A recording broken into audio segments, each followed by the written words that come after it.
Au Sénat, le patron de Dassault Aviation, Éric Trappier, dit ses vérités sur l'avion de combat du futur. Souveraineté, impôts, dépendance aux Américains, sans langue de bois. Propos réels. À vous de juger. Alors en France, on veut réindustrialiser.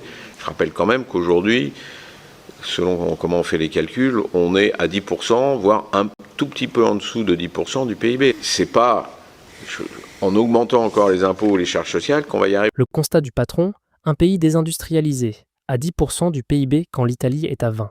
Et ce n'est pas, dit-il, en alourdissant impôts et charges qu'on inversera la courbe. On était donc à grosso modo moitié-moitié de charges de travail, avec un leadership assumé pour Dassault. En tout cas, c'était Dassault l'architecte. L'arrivée des Espagnols a modifié cet équilibre, puisque les Espagnols, c'est aussi Airbus, et que Airbus Espagne répond à Airbus Allemagne en termes d'organisation d'Airbus, qui est leur organisation, j'ai rien à en dire. On s'est retrouvé à un tiers de travail. L'avion franco-allemand, Dassault, architecte au départ, s'est retrouvé avec un tiers du travail quand Airbus en réclamait 2. Berlin, lui, défend un partage équitable. À cette intelligence artificielle, ça pose des vraies questions aussi sur lesquelles on va devoir répondre dans les années à venir. Quid de l'eurodrone ? Quid de l'eurodrone C'est presque freudien le fait que j'ai oublié la question. Pour nous, c'est simple, Airbus nous a dit dehors. Bon, alors donc on n'est pas d'accord, et donc on discute. On discute du pourquoi on est dehors. Airbus nous a dit dehors. Les ponts sont coupés. Chacun accuse l'autre d'avoir fait capoter le programme. À vous de juger. C'est pas pour tout de suite. Aujourd'hui, c'est l'OTAN qui pourrait nous sauver s'il fallait faire la guerre avec les Russes. Est-ce que les Européens sauront faire la guerre seuls face aux Russes, avec leurs armements, sans prendre dans l'inventaire américain, sans les Américains? C'est pas à moi de répondre à cette question, c'est aux armées, c'est aux politiques. C'est sûrement une des questions sur lesquelles vous devez plancher.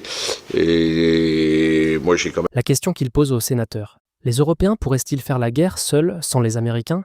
Sa réponse prudente, il a un doute. La militaire de l'Alliance, elle est faite au travers de l'OTAN. Et vu de ma fenêtre, je ne suis pas militaire, mais l'OTAN, il y a un chef, il y a un leader.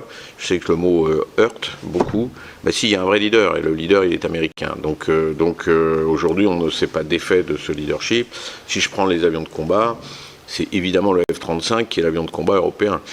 Sûrement pas ni l'Eurofighter, ni le Rafale, ni le NGF, ni le G4. Alors... Le mot qui fâche, aujourd'hui, l'avion de combat de l'Europe, c'est l'américain F-35.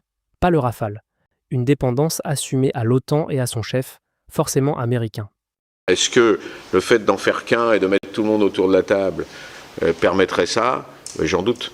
J'en doute parce que le temps de mettre tout le monde d'accord, vous avez vu, le temps que les intérêts nationaux des uns et des autres, de la volonté de récupérer une part du gâteau, soient discutés, les Américains ont sorti des générations d'avions de combat.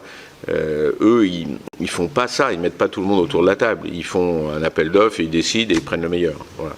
Bon. Sa leçon de méthode, pendant que l'Europe réunit tout le monde et négocie les parts du gâteau, les Américains lancent un appel d'offres, tranchent et prennent le meilleur. Réveil industriel ou occasion manquée. Le patron alerte, les partenaires contestent. À vous de juger, séance tenante.